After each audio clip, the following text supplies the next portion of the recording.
context of this course in general as instructors, it's first of all impossible for us to cover everything that we need to cover to provide a background in labor history, which is a long and rich history. So to be able to absorb content in a sort of focused way, in situ, on a tour, helps to provide a foundation for the rest of the work that we're asking students to do in this class. I think the trip really helped shape my understanding of labor history because it was just amazing to see like the physical space, especially just walking around. New York City has a very rich history, and by being able to go on a tour with Big Onion walking tours and see different sites, it really helped understand how rich and deep the history truly is.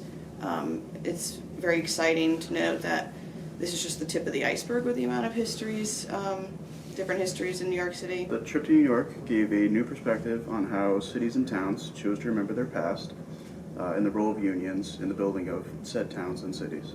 It gave me a much more grounded appreciation for what day-to-day life was like for laborers. And I think like one of the real motivations for this project is trying to capture what workers' lives were like in Danbury at the turn of the 20th century. And I felt like I had a better sense of what workers' lives were like. Walking in the area where these people worked, I think was important for someone like me who lives in the suburbs today and has lived in the suburbs for many years to really get a true feeling of what it was like for those individuals. I, from the beginning of this project, had tried to create links between Danbury and other huge labor places, and I found trouble doing that. But going through that New York tour, especially the how they reclaimed things and changed the environment, made that connection for me.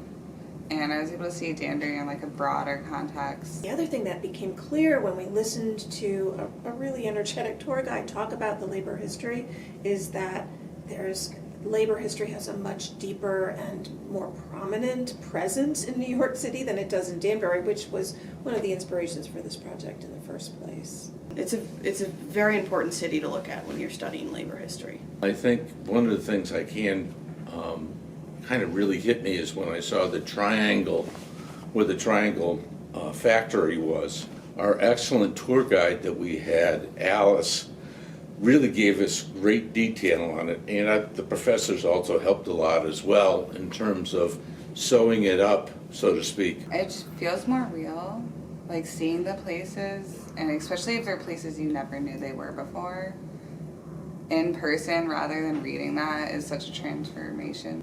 I mean, I've learned so much about teaching and learning by doing this class in the way that we have. I've realized as a result of our trip to New York that so much learning can really take place outside of the classroom. I think there are infinite benefits to a hands-on approach to learning. There's really just so much that you can't get just from reading a text or looking at a picture. Being in that space and understanding, especially going there on a trip and thinking about it in such a different way from a labor perspective, it's really beneficial and really helps bring the history together.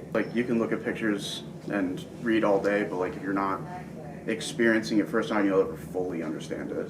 It's great to be able to go to a place, see it, be told this is what happened, when it happened, rather than in a chair with a lecture in front of you. There is nothing like watching the faces of students, not just on a trip to New York, which was a phenomenal experience for all of us, but hands-on at the Danbury Museum or in the archive here at the university.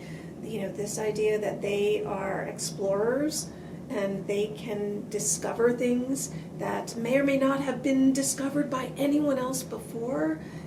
Watching that moment is, it's among the most satisfying moments that you can have as a teacher.